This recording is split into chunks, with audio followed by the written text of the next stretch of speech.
మరి చూసినట్టయితే మనం మునుగోడు ఉప ఎన్నికల ప్రచారం మరికొద్ది కన్నా ముగిసనుంది. సో ఒక 30 రోజుల నుంచి కూడా భారీగా జరుగుతున్న ప్రచారాలు ఒక పార్టీ వాళ్ళ నుంచి ఒక పార్టీ వాళ్ళు హామీలు ఇవ్వటమే కాదు కొన్ని సమస్యలు కూడా నెరవేరుస్తున్నట్టు కూడా తెలుస్తూనే ఉంది. ప్రలోభాలు జరుగుతున్నాయని చెప్తారు, ఎత్తులకు పై ఎత్తులు కూడా జరుగుతుంది. కేసీఆర్ నిన్న భారీ బహిరంగ సభ కూడా పెట్టాడు. గట్టుపల్ మరి ఉన్నటువంటి ఈ మండల కేంద్రంలో కలకుర్తి నియోజకవర్గం నుంచి మరి ఎన్ఎం శేఖర్ రెడ్డి గారు కావచ్చు, అలాగే చూస్తే నీరుకంటి రాఘవేందర్ గౌడ్ గారు కావచ్చు కౌన్సిలర్ ఇక్కడ ప్రచారం నిర్వహిస్తున్న సందర్భంలో వారి తెలుసుకుందాం. మొత్తం మీరు చూస్తే కాంగ్రెస్ పోయే బీజేపీ వచ్చే ఇది ఇప్పుడున్నటువంటి క్యాండిడేట్ ఎందుకు ఓటు వేయాలి? ఇప్పుడు ప్రధానంగా మనం ఆలోచన చేస్తే గత 3 సంవత్సరాల నుంచి కాంగ్రెస్ పార్టీలోనే ఉండి రాజగోపాల్ రెడ్డి గారు అనేక సమస్యల పట్ల అసెంబ్లీలో కావచ్చు మరి పబ్లిక్లో కావచ్చు అడుగుతుండడం జరిగింది. ఈ మునుగోడు కాన్స్టిట్యున్సీకి సంబంధించి అయ్యా ఉన్నటువంటి సమస్యలు ఏవైతుండో రోడ్లు కావచ్చు, ఇక్కడ వచ్చే పెన్షన్లు కావచ్చు, నిధులు కావచ్చు, వాళ్ళకి ఇవ్వాల్సినటువంటి ప్రజలకు ఇవ్వాల్సిన అనేకమైనటువంటి హామీలను నెరవేర్చని కారణంగా నేను కాంగ్రెస్ పార్టీలో ఉన్నాను. కాంగ్రెస్ పార్టీ నుంచి ఎన్నోసార్లు నువ్వు ఇదే టీఆర్ఎస్లో కలు అని చెప్పడం జరిగింది. కలిస్తే డెవలప్మెంట్ అయితే అనేటువంటి హామీ కూడా ఇస్తే కూడా ఆయన వాళ్ళలాగా మిగతా కాంగ్రెస్లో నుంచి టీఆర్ఎస్లకు జంప్ అయినట్టు నేను కాలేను, నేను రాలేను, నేను ఆత్మాభిమానాన్ని చంపుకోలేను, ఇదే పార్టీలో ఉండి నేను పోరాడతా అని పోరాడి చిట్ట చివరకు ఇక ఈ కోరికలను నెరవేర్చకపోవడంతో అవమానపరచడము, అసెంబ్లీ నుంచి గెంటేయడము, మరి మార్షల్స్ ద్వారా బయటికి దొబ్బడం, ఇవన్నీ అవమానాలకు లోనై ఇక ఏది ఏమైనా సరే ఈ కురుక్షేత్రం లోపల చిట్ట చివరి సమరం ఏదైతే ఉందో ఎన్నికలే అనేటటువంటి దృఢ నిశ్చయంతో ఆయన రాజీనామా చేయడం జరిగింది. రాజీనామా చేసిన తర్వాత చాలామంది ఏంటంటే ఆ పార్టీ నుంచి ఈ పార్టీ నుంచి చేయాలన్నాడు.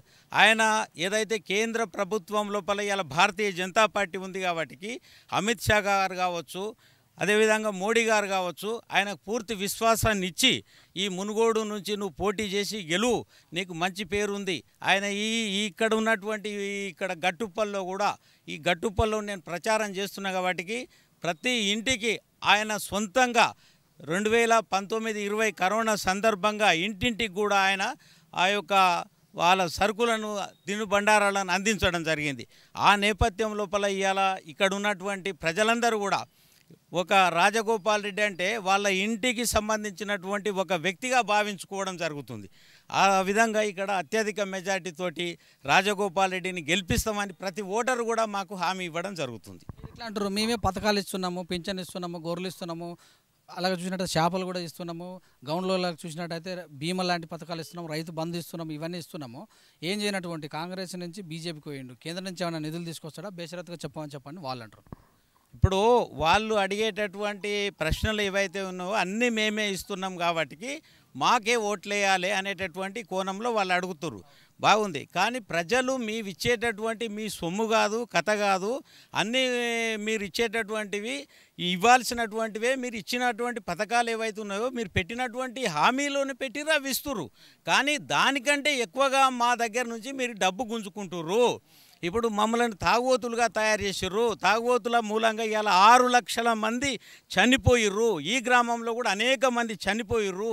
క్వార్టర్ సీజన్ 60, 70, 100 ఉన్నది 200 చేసినావు. ఎవరి సొమ్ము అది? నువ్వు ఏ విధంగా చెప్తున్నావు? డబల్ బెడ్రూమ్లను దానే చేస్తున్నావు. 100 రూపాయలు ఉంటే తాగుతారు, 200 చేస్తే తాగరానే చేస్తున్నావు అంటారుగా. ఇప్పుడు ఇవాళ డబల్ బెడ్రూములు చెప్పినావు. ఈ తాగుడాని అంటే తాగొద్దు అనేది కాదు. ఇవాళ బెల్ట్ షాపులు ఎన్ని పెట్టిండు, ఎక్కడ పెట్టిండు? ఇంటి ముందరనే పెడితే ఎవరు తాగడండి? అటువంటి కొట్టు నడవకపోతే మూసేస్తాం. మరి మేము తాగాలని నోట్లయితే పోయట్లేదు కానీ అంటారు. ఇప్పుడు ఆ పెట్టినవి తాగొద్దు చేయొద్దు అనేటటువంటి అంశం కాదు, ఇది నైతికకు సంబంధించినటువంటి విషయం వస్తుంది. దగ్గరనే పెట్టేటాలకల్లా అంచునే బెల్ట్ షాపులు పెట్టి వాడికి పొద్దుగాల ఇంత తాగేటోడు అలవాటు ఉంటుంది. ఎక్కడనో దూరంగా ఉంటే వాళ్ళు ఏం చేసేదంటే కొంచెం దాని మీద కంట్రోల్ ఉండేది. ఇప్పుడు అన్కంట్రోల్డ్ అయిపోయి ప్రతి వ్యక్తి కూడా ఇవ్వాలి. ఈ ఎలక్షన్లలో కూడా ఇప్పటికి 5-6 రోజుల నుంచి మొత్తం వాళ్ళకు క్వార్టర్లు ఇచ్చుకుంటే తాపడమే మొదలుపెట్టాడు. అంటే ఇది ఒక భాగం అయితే మద్యం పెట్టి తాగుబోతులు అంటారు, మీరేమో హిందుత్వంతో ఉగ్రవాదం తయారు చేస్తారు అని వాళ్ళు అంటారు కదా. దీని ఎటు చూడాలి? హిందుత్వం అనేటటువంటిది ఎక్కడ లేదండి. అది ఆయన చెప్పేటటువంటి మా ఉగ్రవాదం లేదు, హిందుత్వం లేదు. ఎక్కడున్నది ఉగ్రవాదులు చెప్పండి? ఏ హిందువు అన్నా ఎవరైనా చంపినరా? మసీదులు ఊళ్ళగొట్టమని చెప్తారా? ఇవన్నీ కూడా వాళ్ళు కట్టుకథలు, వాళ్ళు చెప్పేటటువంటిది ఏదో ఒకటి చేసి వాళ్ళే ఉద్రిక్తం తయారు చేసినటువంటి సంఘటనలు నిన్న మనం చూసినాం. మునవర్ ఫారూక్ ఎవడు, వాడిని ఎందుకు తోలుక రావాల్సి వచ్చింది, వానికి ఎందుకు అంత సెక్యూరిటీ పెట్టాల్సి వచ్చింది, ఇది అందరికీ జనమంతా చూస్తున్నారు. గెలిపించినటువంటి ఎమ్మెల్యేనే అలా మాట్లాడండి. మరి ఎమ్మెల్యేని అలా మాట్లాడినప్పుడు మీరు ఎవరు తయారు చేస్తున్నట్టు? ఎమ్మెల్యే అట్లా మాట్లాడలేదండి. ఎమ్మెల్యే ఏం చెప్పిండంటే ఇక్కడ వాడిని ఎందుకు తోలుక రావాలి, గతంలో కూడా అనేక రకాలైనటువంటి మీటింగ్లలో సంభాషణ ఏ విధంగా జరిగింది, హిందువులను కించపరిస్తూ జరిగింది, వాడిని ఆయా రాష్ట్రాలలో సొంత రాష్ట్రమైన గుజరాత్లో కూడా వాడిని నిషేధించారు.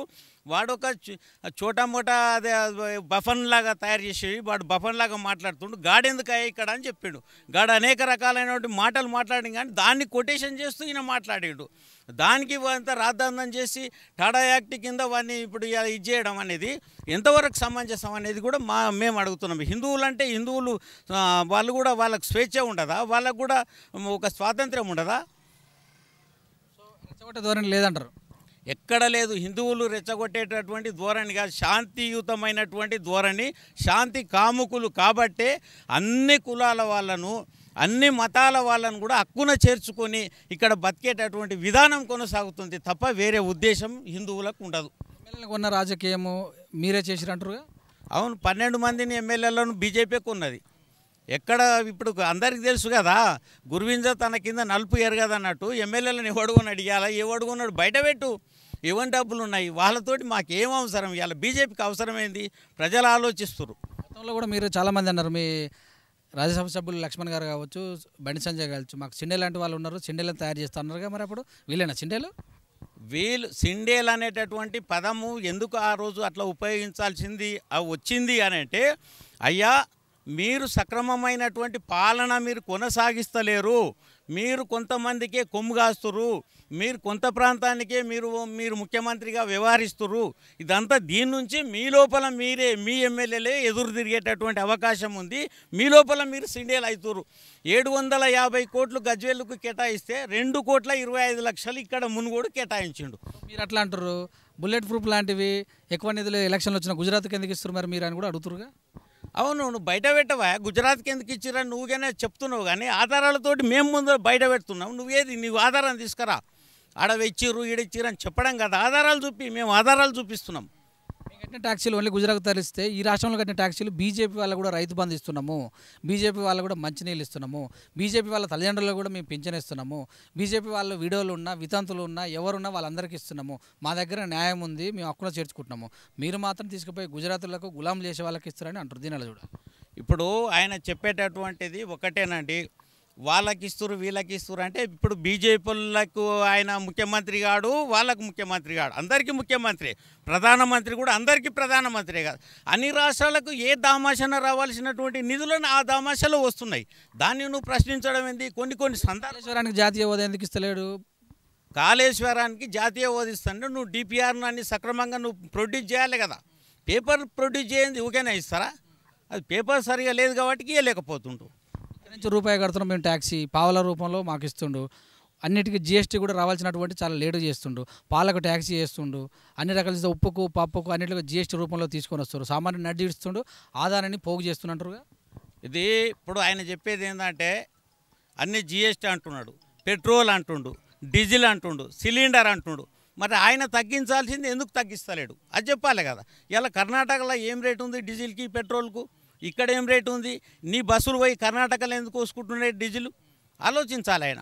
ఇవన్నీ ఆయన చెప్పేటటువంటి దాంట్లో ఎలాంటి పారదర్శకత లేదు, నీతి లేదు, నిజాయితీ లేదు, నేతి బీరకాయలో ఉన్న నెయ్యి లేదు, ఆయన మాట్లాడేటటువంటి మాటల్లో నీతి లేదు.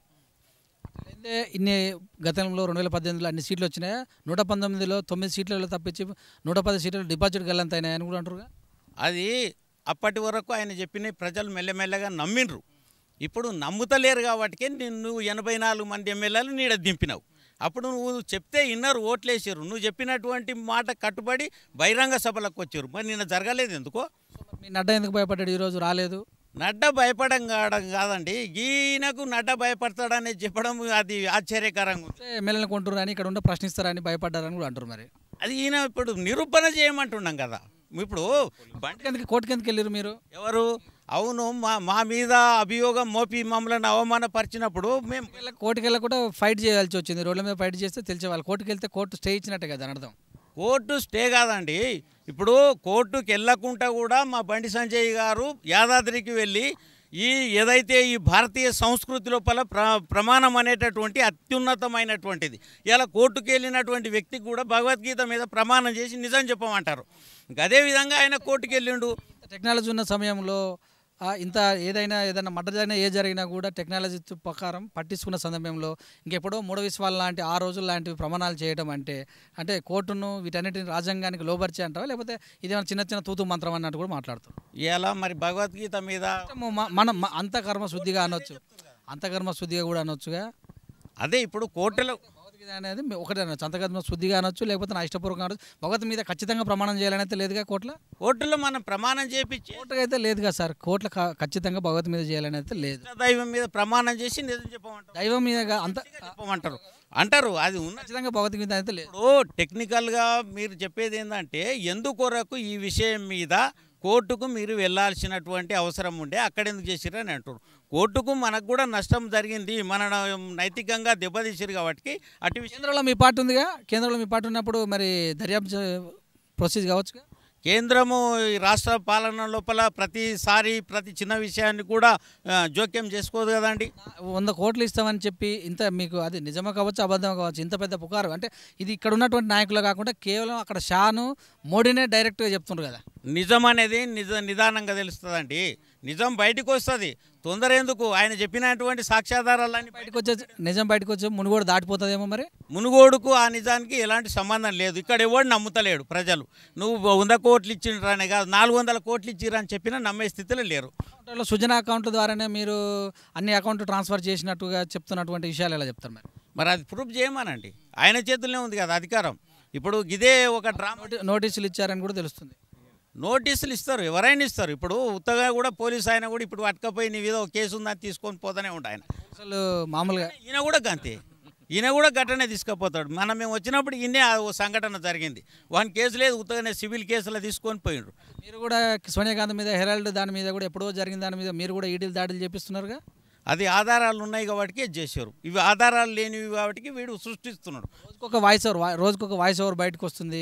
మరి వాళ్ళని ఎందుకు జైలు వేశారు? వాయిస్ అంతా ప్రూఫ్ చేయమని కోర్టు వాయిస్లను ఆధారంగా తీర్పులు ఇస్తలేదు కదా. అది ఆయనకు తెలియదా? వాయిస్ ఆధారంగా లేదు, అది చట్టబద్ధత కాదు. అది ఎవిడెన్సెస్ కావాలి, ప్రత్యక్ష సాక్షులు కావాలి, అది లేదు కదా. ఏం చేస్తారు మునుగోడులో గెలిస్తే? ఏమైనా ఉందా? మునుగోడులో గెలిస్తే ఇవాళ ప్రజలకి ఏంటంటే ధర్మానికి అధర్మానికి ఆయన చేస్తున్నటువంటి అక్రమమైనటువంటి పాలన, ఎమ్మెల్యేలకు అగౌరవపరచడము, ఎవరిని కూడా రెస్పెక్ట్ ఇవ్వకపోవడము. ఇవాళ ఈటెల రాజేందర్ అనేటటువంటి ఒక వ్యక్తి గెలిస్తే, ఒక బీసీ వ్యక్తి గెలిస్తే ఆయనను కూడా ఇవాళ మాట్లాడకుండా ఆయన గొంతు నొక్కేస్తున్నాడు. ఇటువంటి వ్యక్తికి గుణపాఠం చెప్పాలి అనేటటువంటి ఉద్దేశంతో ఆయన ఇవాళ రాజీనామా చేసిండు. ఎమ్మెల్యేకే గౌరవం లేదని మీరు అంటారు. మరి ఒక రాష్ట్రానికి అధ్యక్షుడై ఉన్నటువంటి చెప్పులు మోయడం ఏందని కూడా వాళ్ళు అంటారు. ఏం చూడాలి? చెప్పులు మోయడం అనేటటువంటిది విషయం అది కాదండి. ఇప్పుడు బోడగుండుకు రోకల్ బండకు ముడిపెట్టడం అనేది ఆయన చెప్తాడు, దీనికి సంబంధం లేదని. అక్కడ ప్రేమపూర్వకంగా చిన్నది సంఘటన అక్కడ పెడితే దాన్ని చెప్పులు మోస్తాడు ఎవడన్నా?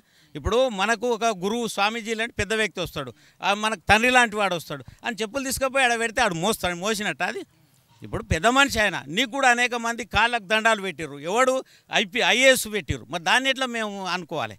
ఐఏఎస్ కాళ్ళకు పెడతాడా నీకు? ఇప్పుడు మనకు ఉద్యోగస్తుడు, మన డబ్బులతోటి ఆయన ఎంప్లాయీగా పనిచేసినటువంటి వ్యక్తి, మరి ఆయనకి ఎందుకు పెట్టిండు? ఈయనకి ఇట్లా మనకు డబ్బులు ఇస్తున్నాడా? మనకు కాదు కదా, ప్రేమపూర్వకంగా జరిగింది ఆ సంఘటన.